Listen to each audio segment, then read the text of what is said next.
This is the GGJ podcast, a show about the games industry, the people who make them, and the communities that grow up around them. I'm Susan Gold, a game education trailblazer and one of the founders of the Global Game Jam. Each week, we will be sitting down with a new guest, highlighting their own path and journey. This is a space for honest conversation from makers about creativity, collaboration, failure, and the messy, the beautiful reality of making games. So whether you're a young dev or seasoned, an educator, a student, or someone who just loves games and the people behind them, welcome to the GGJ podcast. Take a breath, settle in, and let's hear directly from the makers themselves.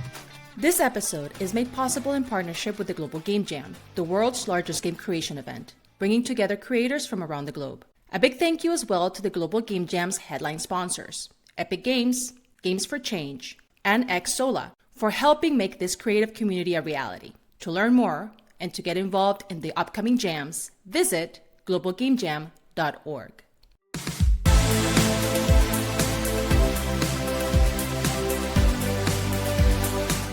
All right, so I'm going to introduce to you, everyone, someone who's made a real difference in my personal life, be it in understanding design, understanding culture at a large studio, someone who really educated me on what's really happening when it comes to really huge franchises, and who is real, who loved to do game jams and design conversations and philosophy conversations. And I was so drawn to him.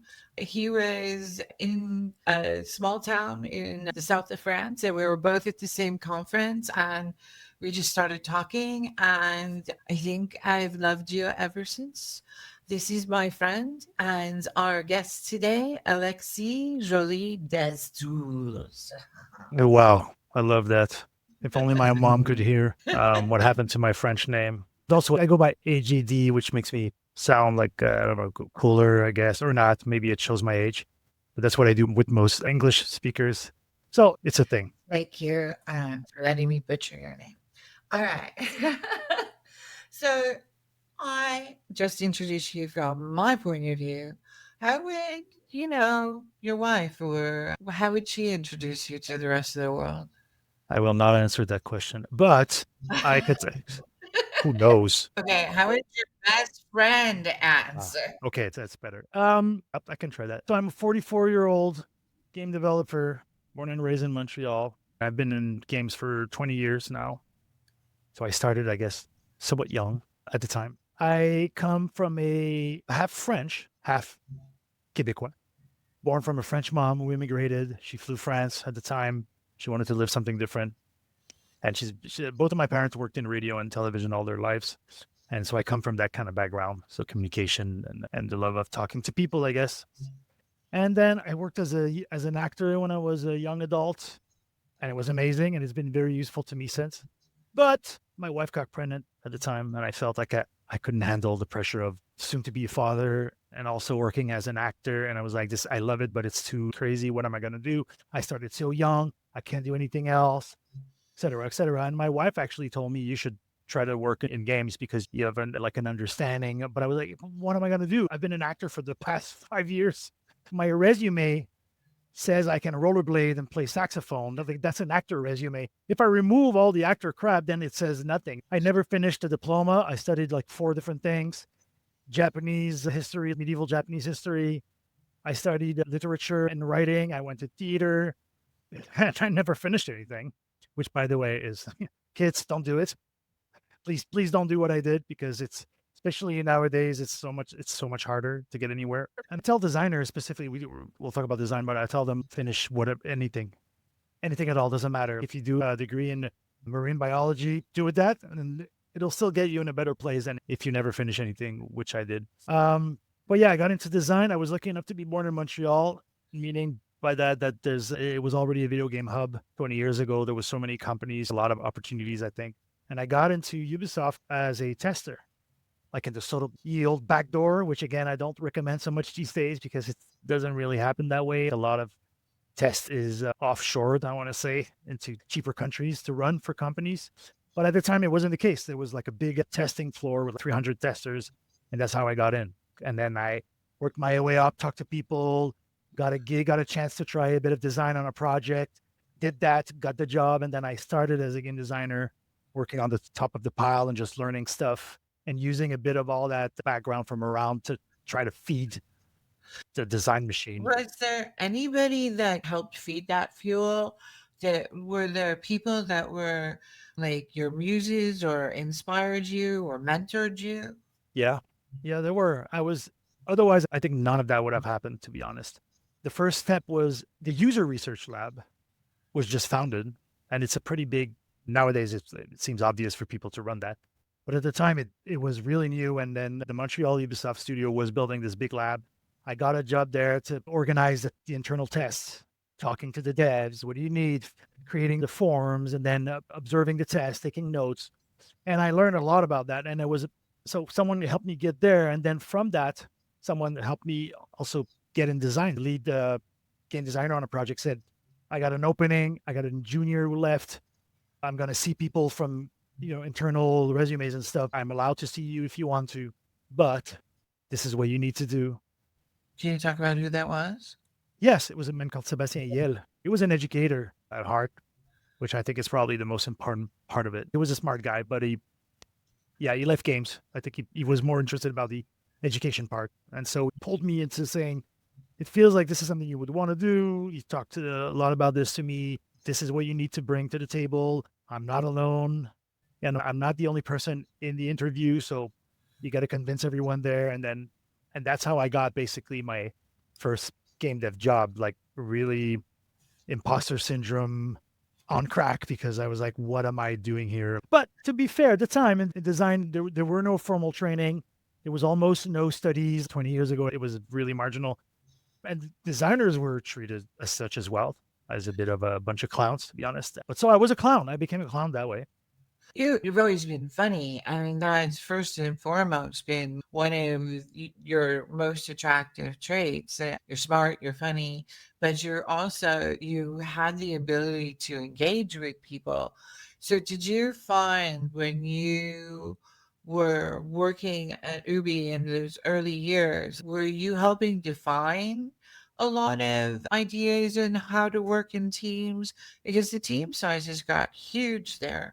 And why don't you go through like just a quick, I had this job Yeah. and then this job and this job, and then what job did you have before you left? Yeah. So when I got my first job as a clown, I was a game designer, junior game designer on one of the Splinter Cells games. And I spent the majority of the time designing one system, which was a sidekick. It was a co-op game, but it had a sidekick thing in single player where someone would follow you around and you could do stuff. And those were like the good old days of, because I hope they never come back, of writing like a 200-pager GDD document, hoping it will be used and people will read it. And actually, they wouldn't.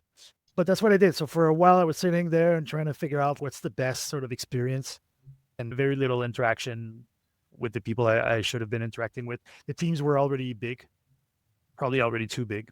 And then I did a bunch of games as a game designer. Hopefully, I did smaller games, and I did much bigger games as well, like some of those Assassin's Creed and Far Cry's. They were getting pretty mental at the time What was already. your job when you were on Assassin? Yeah, there was a few things. By the time I touched Assassins, I was already gone through, and I know this is something we probably will talk a bit more about later, but I had already gone through the whole rational design era or episode. And so it was interesting because one of the first things I did was interact with people working on the brand, looking for ways to solve some design issues. And anyone will tell you, and all the haters will gladly write pages about it, Assassins is one of those brands that traditionally wouldn't take a breath. They would just chain and chain productions, one game after the other. It was a game every year, but the games used to take 3 years to make. So it means you had like multiple teams, no one ever stopping, never wondering like, why are we doing this? Should we be doing this? It's like the, what is it in track and field, like relay, the relay thing. You're already running, and then you put your hand and then someone gives you something and you keep on running and you never question, why did I pick up this thing? And do I need it? And those games were made that way. I recall very distinctly having a conversation with a lead game designer saying, hey, we're doing this new thing now, this modern world narrative, and we want to integrate, like these web pages, widgets in the menu. It was the whole era of interconnectivity in games, and so I was like, let's talk about the menu. Let's get some services, some live tiles in there. And this was at the start of their conception. And he told me, oh, yeah, no, we're not going to do that because we're going to do the exact same menu from the last game. And so the development file is locked. We've not elected to work on that. We're going to work on something else. And so there's 0 hours are going to go into these menus. So we're not going to do this. And I was like, but you started 2 weeks ago. Like you're at the start of 3 years of development and you're telling me the conception phase is logged down for this thing. And it was like that for a lot of things, right? So that's they used to call it legacy. There was a polite word. Oh, no, yeah, we can't change that. That's legacy. Anyway, and so it's running, changing the wheels while you're driving and then hoping things get better. So that was hard, I think, on those games. So, we're going to talk about a lot of different aspects of your life, but were you ever finding yourself feeling too overwhelmed? Like you said, you're running. I don't want to put words in your mouth, but were you ever experiencing any kind of burnout or any kind of psychological effects of this kind of schedule and rigor? Yes. Yes, the short answer. So there's a few things. I end up saying working a lot is relative. People have different thresholds. Okay. Working a lot because you're about to create something great and you just need to push is hard, but I think it's great when that happens, if you feel like that's happening. Working a lot because of mistakes is all right. It's okay. Working a lot because there was some shitty decisions made on the planet, that gets really bad. And so I think there's a lot of different reasons why you end up doing that. And the reason matters a lot. Because if you feel like you're crunching for the right reasons, then you got to take care of yourself. But do it if you think you can. Push as much as you can. I used to do it more than I do now. Obviously, I was younger. I was like, yeah, boom, boom, boom. But I ended up in a few cases where I was like, this is crazy. We're doing all this stuff because of a few shitty decisions or, bad planning or planning in disregard of like flags that you would have raised a bunch of times that were ignored. And then you end up in the trench. And then, yes, then you get damaged because you're like, I can't believe I'm losing sleep over this. I've told you 6 times. I got all the emails here. Like, why are we in this situation today? And you will have this, I think this will never disappear. Whenever you're working on a project, for any project-based work, you're exposed to that happening. But I think the industry got so much better at large at managing that, so much better. I've been in meetings where I would see people planning the overtime. That was the thing. It's like, oh, yeah, we're not going to get through. This is a bit like too much. Okay, so let's start crunching here, and then let's crunch all the way to here, and then months in advance. And then you guys, like, you can't be serious right now. We already know this is not going to fit. So you're telling me we know when we're going to crunch, and we just plan for that, and we don't tell people. We just go ahead and, welcome to the trench. And I got myself in trouble in a lot of different cases, and I was probably a bit of an ass to a lot of people also in those times because yes, I would push back or I would get angry at, like, if I felt there were a lot of wrong reasons for these things to happen, then I would get mad and I would lash out, not always in the best way because you're overworked and you're overstressed. So you're not going to be the best version of yourself either, right? So what did you do? What at that time, what were your outlets? How did you keep yourself whole? What did you do to maintain your sanity, your family? Yeah. Well, I had my wife. That was the first thing. Still is. Wouldn't have done any of this without her, so I got lucky there that she picked me up. I wasn't that great, I think, to get picked up at that time, but I guess she had vision. Then my kids, that was a great thing. I mean, I've been really good for the longest time to leave work at work. Basically, that's however you do it, really, but that's the thing. Because you can get a lot of crap, but then if you're able to leave that behind and just go back home or to your friends or your family, whatever it is you do, then you're gonna be good for a long time. At some point, I will say though, it'll catch up. It'll catch up because you can run really fast, but eventually it'll catch up because you're gonna slow down. At some point, it did catch up to me, and I did eventually hit a wall like really fast because I was used to going fast at that time. And a lot of that shit caught up to me, and then I had to pay the bills. So, We'll talk about that a little bit more but I wanted to talk about because when you went from Ubisoft, you went to another job and you kept moving. yes. So at any point did you stop to take care of yourself other than take the wife on a beautiful vacation here and there? No, and I think it was I guess for me, one of the solutions, which is not bad, I'll be honest, it's not a bad solution, was to keep moving to be in a better position to solve these things. But that also comes with its own weight, and because it means you're trying to just go up and up and up and up and up. And because, yes, I did end up in cases where some of that frustration I could get rid of because I was in a position where I could solve some of these things. So let's go to one of those answers that you came up with, RLD. So I don't want this to be an RLD workshop. We'll point to a really good video on that. Yeah. But why don't you put RLD into your own words? And then why did you become the poster child? So, yes, don't worry, I'll do this quickly, briefly. Let's just get the gist of it. So RLD, we just mentioned rational level design is actually the first thing that we saw from rational design. It was invented by the guys at Naughty Dog back when they did a talk on it, and it was just a way they would work. They would parse down the work moment to moment in linear games and try to control everything. That was the way they worked. At the time, some people in UB figured, okay, we're really good at the top-down stuff, so defining the experience, getting the pizzazz, the rear, but we're not so much in control of the moment to moment of the mechanical aspect of games. Basically, the Hollywood aspect was great. The Nintendo aspect, not as great. That's the way we explained it. So there was a push, an internal push at UB to say, let's try to construct a framework, a design framework by which we will increase control and quality of the small stuff, the nuclear design stuff.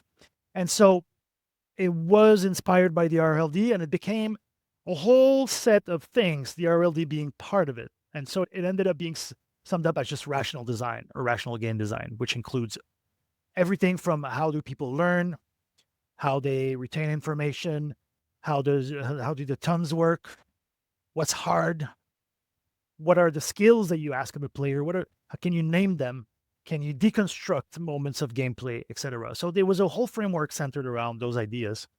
And I was part of that initial development and training. There was you got to give that to UB. You got to give it to the French. They rented a castle outside of Paris for a year and a half.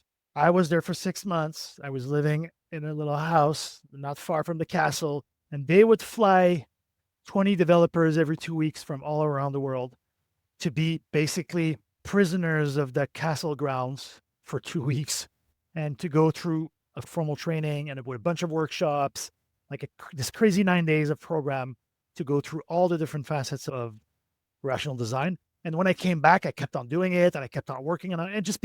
It was a big answer for me, I think, to some of the questions of it's crazy that we don't have a better control over the craft, because there has to be something more than it feels good or, oh yeah, this is cool. Like, oh, we did this because it's cool is like the worst thing I can hear from a designer, I think, still today.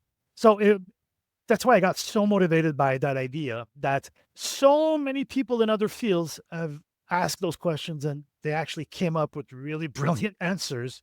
A lot of those we can use as is, or with very little adaptation, we can turn to games and use it, because games are Captain Obvious, putting it in my cap, but games exist because there's a gamer. So there's someone interacting with your system, and that person is usually a human being.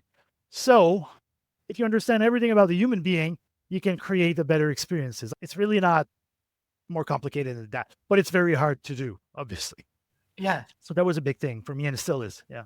And so did some of this come from your earlier work? How did we get from here to now this being like you're still doing talks about RLD? Yeah. I don't know. I think it was, well, like I said, I guess it felt to me like it was the rational part of me that wanted it. And then I didn't know until I stumbled onto the initiative and I went like, guys, this is brilliant. Yes. It We should shaped be, the culture yeah, of design. So yeah, that that's too. really influential because then you can see it later in people's Yeah. work. Yeah.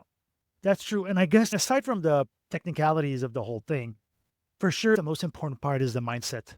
And again, this is fighting the intuitive, cool factor mindset of design, like old school design, if I want to call it that. It was fighting that, saying, embrace failure, abandon ego, or look for solutions, don't look for ideas. It was like a lot of these little statements that some of them we've been hearing a lot now, and great, people like integrate them more naturally. I've seen like from students nowadays, I'm always so impressed by how I think there's a general evolution of the mindset that I see in a lot of them. And that's a very reassuring thing to me because whether or not they were directly exposed to that, they were exposed to the zeitgeist of these ideas that were not natural, they were not intuitive when I started design at all. I remember being in playtest and the level designer looking at behind a mirror, looking at a guy playing his map, and the guy is lost, and the level designer being like, "Oh man, why do you guys always give me like this guy's a complete like he can't play my game. Where do you find these guys?" And I was like, "Dude, it's your fault. You designed a level. If the guy is lost, it's your fault. So you should observe him and figure out how you're gonna prevent this from happening. So it's all those. Yes, it is a mindset first, and then methods and tables and documents, and for sure. Well, one of the other things that you and I have in common about design is this love of game jams. And that is like some of the things that you have done in game jams have blown my mind. I don't know how to explain it. I'll let you explain it, but you're at a level of complexity that I think you need to explain. For sure. Actually, the year after we met with the same people there in Montpellier, just so happened that there was a will and an interest to riff off some of those rational stuff that I was exposing then. And I got asked, oh, maybe we could create something. We have a lot of schools, there's a lot of interest. And with a good friend of mine who was actually part of the different students program here at Ubisoft, we built a thing called the Gacha. It's a game challenge. And it was the idea that we would do a student focused game jam, but that would try to instill, I think, a lot of notions that I felt would go beyond just the fun and, the idea of jamming. And so the gacha was centered around a few simple ideas. The quality of creation comes from constraint, which is a simple principle. And there's a French author who said it well before me. And it's counterintuitive. People think that the more constraint you add, the less creative they'll be. But of course, it's the opposite. So that was the first idea. Second idea was like these were students well advanced in their programs that were about to hit the market and go and work in studios. So the gacha was about giving them an experience that would reenact the hardships of working on a real game inside a studio with a real team, which none of the jams usually do. And that's fine. That's not the general purpose of jams. But we were saying, no, this is going to be the purpose of the gacha. And so what we did is we created a bunch of constraints. We gamified basically the jam. And actually I'll just show you quickly because I have them behind me, always at the ready. These are cards that were created for that system, right? Cards of the destiny. And simply put, we would have like around 100 something students. We would separate them by trade, designers, programmers, artists, and the other guys. So basically audio and whatever else we had. And we would force random teams on them, which again, you usually don't do in a jam. And we would force large teams. And by large, I mean 10 to 13 people. Randomly, they would assemble, come in front of the table, and they would be forced to draw 5 cards of the destiny. And these were categorized by either a gameplay challenge, a technical challenge, or an experience challenge. Easy, medium, hard. So if you're greedy and you pick a lot of hard things because they're worth more points, we did this thing where if you fail the card, you lose the points. And this is basically teaching people be focused on your decisions, which is something you need to do in games. If you try to do everything, you will fail. And you are going to work with a large team. You don't know most of these people. You will have to organize yourself. You would have to leave the ego out the door. You got 72 hours. You're not going to sleep much. Things are going to get hairy really fast. But if you do manage to work out those kinks, you will have a game so much beyond anything you could expect from a jam because there's 12 of you for 3 days. with everyone from all the fields you need. And we ended up with some games being really, really amazing, surprising state. And so we ran actually, just I looked the other day, we did 9 editions of this. Actually, we because of COVID and all that, we stopped right before the 10th. But it is what it is. Well, I took that same kind of card to Destiny and I brought that into the classroom. So it was a way to level up their skills. Yes. And like I said, I learned so much from you. And like when I got to visit you at the Ubisoft User Research Lab, I got to understand how and why we were collecting the data and able to connect you with other researchers doing very similar work and how this data collection now really influences games to this very day. Yeah. So through all that, you have moved from studio to studio. We alluded to some degree. You kind of experienced total burnout. You said it catches up to you. How did it catch up to you? When did it catch up to you? How did you know you were on fire? I think this is going to depend on each and every one. It depends on how you're wired. I knew a bit how I was wired, but I discovered a lot more since then, obviously. I'm not a person that I think is, I will say, naturally susceptible to this, which is stupid judgment because you can't compare. But as a person, I'm pretty aloof, mostly able to leave these things behind. I don't get shaken easily, and etc. But you're still accumulating debt. It's only that it doesn't affect you as much, which is cool, but maybe not at all, because then you build more debt. And by the time when it blew up like really good. But I guess for me, it was a few different places where I experienced a lot of toxicity in daily work. And that was one of the most damaging things. And by that, I mean people being mean to other people and or to myself, but also to other people, being witness to a lot of just shitty people doing shitty things. That's the way I've got to sum it up. This can happen everywhere and anywhere. But the thing is this, when the stakes get higher, those things create more damage. You can't brush it up and go like, meh. Because you are now creative director. That's the role you Yes. were in. And after you left Ubisoft and you went from studio, you had achieved it. What I thought was like the pinnacle of success, creative director. That Yeah. seems big to me. Yeah. And it's what I wanted to do. It's what I dreamt about to some extent. So yeah, I've been very fortunate, worked hard, obviously, but very fortunate as well. That's just the way life is. But yes, so the stakes get higher. And so when you care a lot, it's great, but then you get more damaged. The thing that broke me, which I think is a threat to anyone who's been, let's say, in games for a little while, is I was in a situation where the best way for me to describe it is I was like those UN blue helmets guys. I don't know how you call them in English. It would say casque bleu in French, which is the guys with the blue helmets, Yeah, which are they're deployed to the peacekeepers. peacekeepers. Yeah, UN peacekeepers. Thank you. They're deployed to some of the most horrible or difficult situation, and most of the time they're not really allowed to do anything. Right? They can't really shoot. They can't really defend. They can't really take in. They have a lot of these rules, and I think some of them we've heard about. They would come back and be like PTSD from the inability to act on. They were there. They were able. They were capable, and they couldn't do it. So, of course, to an infinitely lesser extent, I was in a situation where I felt like I've not done all this to be in a situation where I watch these people just burn money and burn other people and not care. And eventually it was spring break. So I went on a vacation, which was amazing. Got some sun with the kids. Great. I came back and I never did. Basically, on the Monday morning, I couldn't get out of bed. I just physically couldn't get up. And my wife looked at me and she was like, this is not working. And I had broken. I didn't notice, but I couldn't come back from that distance and it was just too much. And then it took me like, I don't know, 8 months to get back in a somewhat correct shape to work. And it was brutal. So, what did you do to get yourself back to work? I mean, I, as one of your friends, I've been looking for you. I had to seek you out. Did you tell many people what was going on? How did you deal with it? Yeah, I was very forthwith because, well, I think it's important.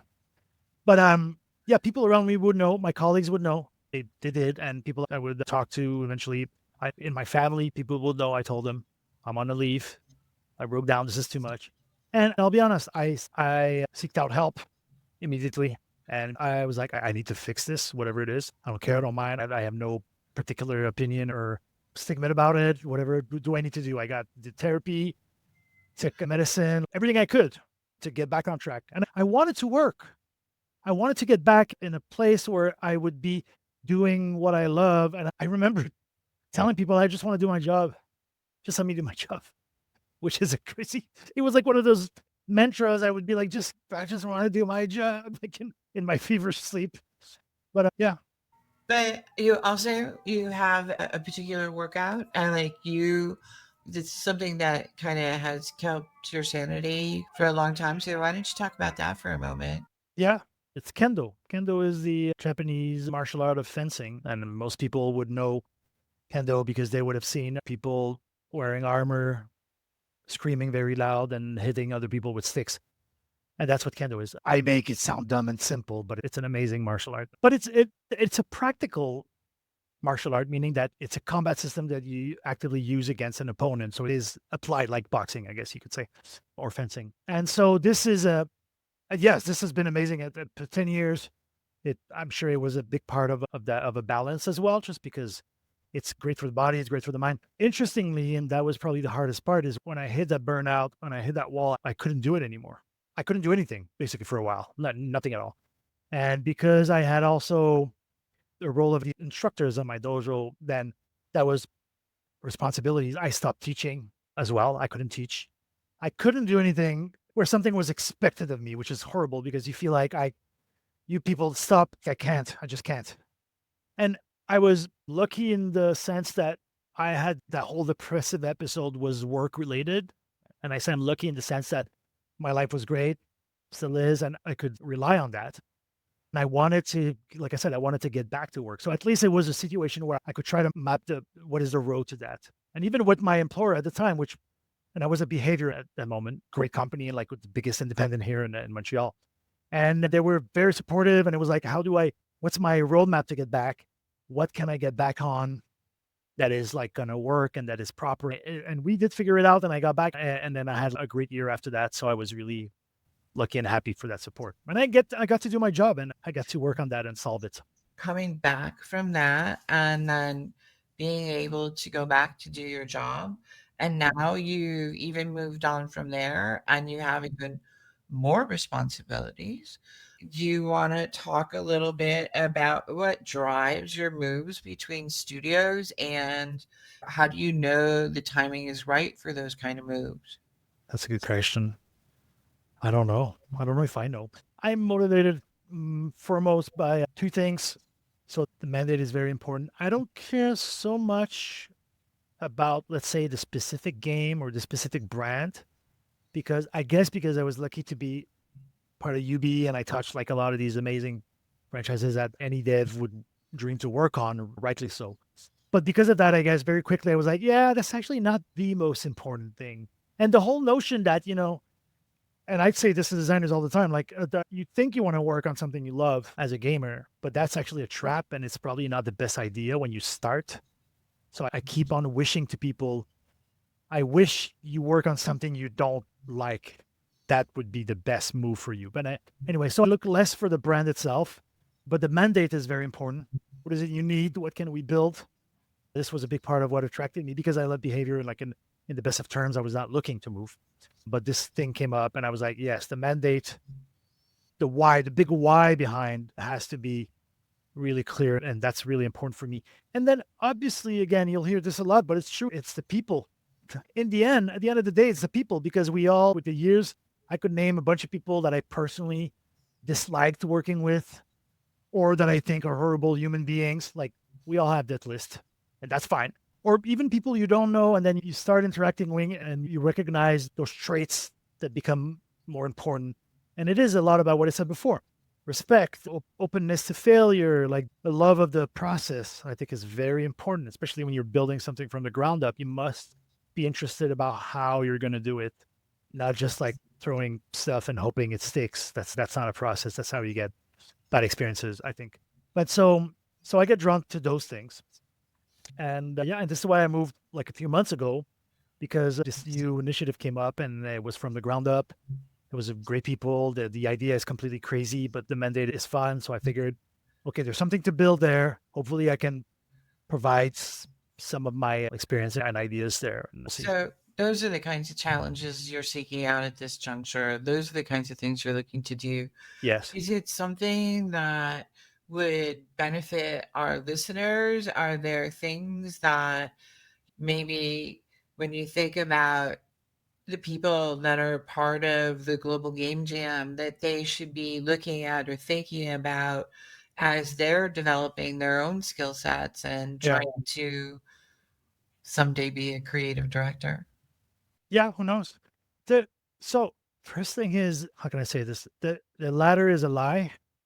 And this has been an issue traditionally in games. I think it's gotten better in some studios, but you'll see what I mean. Traditionally, you start a position, let's say you're a designer, and then eventually you design and you do games or whatever. Yep, you're doing good. And so you might end up being a lead game designer. And that's probably already the first mistake, because traditionally that was the only way to evolve. It was the only way to evolve, saying, well, now you have experience, you know more, you can solve problems, and you've gone through some hardships. So now we're going to give you this lead position. But it's not the same job. And some people are never meant to be leads, and probably they don't want to, but they feel like that's my only way to keep on progressing. And they may end up doing the same thing with creative direction or game direction, as an example. But again, it's a third job. It's not the same thing. And so my message today when I talk to designers or when I teach is these are three different jobs. So be aware of what each one entails and then discover which one you want to do. And you might change later. That's fine. But just be mindful of that. It is not a ladder straight up. Because maybe I wish in 15 years you're like the most expert ninja unicorn, super senior principal designer person. And we might need that on a project. And you tried lead and you're like, I don't like that. Director is like a different game. Maybe I don't want to do that. Maybe I'm just like a super uber experienced designer and that's what I do. And we absolutely need that. Those are not the same jobs. So you got to figure this out. What are you good at? Try different things, but think about what I think the progression is. What is it? If I could choose, what is it I would do? Like there's some days where I wish I would sitting down as a designer and writing designs because I still love it so much. But it's not my job anymore. And if I do that, it's probably an issue for my team. And then you got to look for the thing you love doing daily. And for designers, what I mean is fall in love with design and not with the game you're doing. And what I said before, if you're lucky, you work on a game for a German studio that is catered for the 8 to 12-year-old girls, and it's about running a ranch with horses. And you're the lead designer, you're the main designer on that game. If you're lucky, that's what you get, because then you will have to love design, because you probably don't care about running ranches and you're not a German 12-year-old girl. So how do you do a good job? You need to love the job itself. You need to go, okay, so what are the issues? How do we tackle this? Who's this little girl? What is she like? What's the console we're playing on? What's the historical, and go through like the billions of questions and tap in all the fields like psychology, neurosciences, fashion, architecture, like whatever it is, you need to fall in love with that process. And that's how you keep up doing it. And that's how you become good too, because then you can solve anything. And that's what people need. They need designers who can solve anything. That's true. That is true. And we will have a lot of problems. Now, I have one more question Yeah. about community and you. You live in Montreal, which Yeah. happens to be a gaming hub. But how do you interact with the community? What's the importance of community to you? How has that helped your growth as a maker and a developer? The answer is not nearly as much as I should. I think that's my general observation with time.